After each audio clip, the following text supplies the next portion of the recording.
இன்றைய நாளொரு சிந்தனை நிகழ்ச்சிக்கு உங்களை வரவேற்கின்றேன்.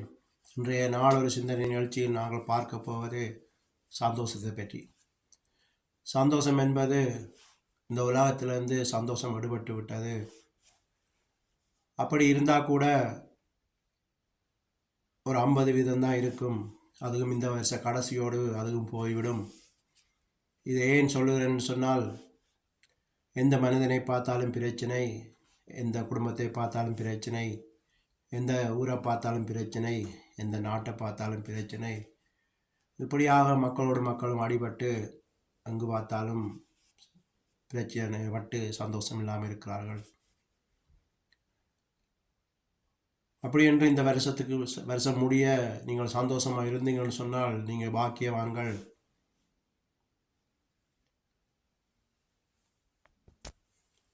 இந்த வருடம் சரியான வெயில் என்று சொல்லுகிறார்கள்.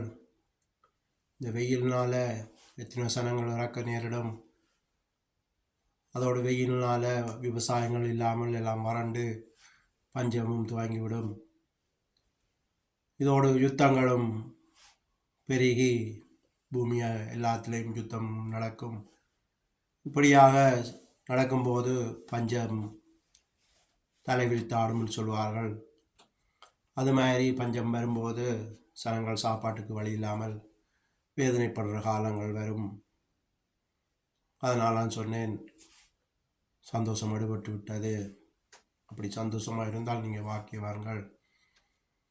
அடுத்ததாக இன்னொரு 3 வருஷத்துக்குள் நாங்கள் கொரோனாவை விட ஒரு பெரிய வியாதியை சந்திக்க போகின்றோம். இப்படியாக உலகத்தில் வேதனைகள் சோதனைகள் நிறைந்து இருக்கின்றது. எனவே தான் காலம் ஒரு வீடியோ போட்டேன். வியாதியாக இருப்பவர்களும் வயசு போனவர்களும் சாவை நினைத்து கவலைப்படாதீர்கள், சிந்திக்காயங்க, யோசிக்காயங்கன்னு சொல்லி.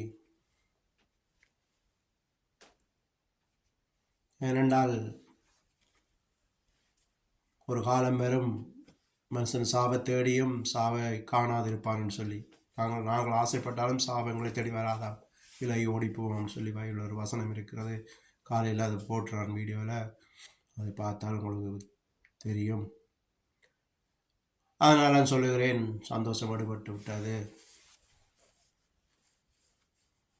நீங்கள் சந்தோஷமாக இருந்தால் பாக்கியவான்கள் என்று சொல்லி இந்த நிகழ்ச்சியை முடித்துக் கொள்ளுகிறேன். நன்றி, வணக்கம்.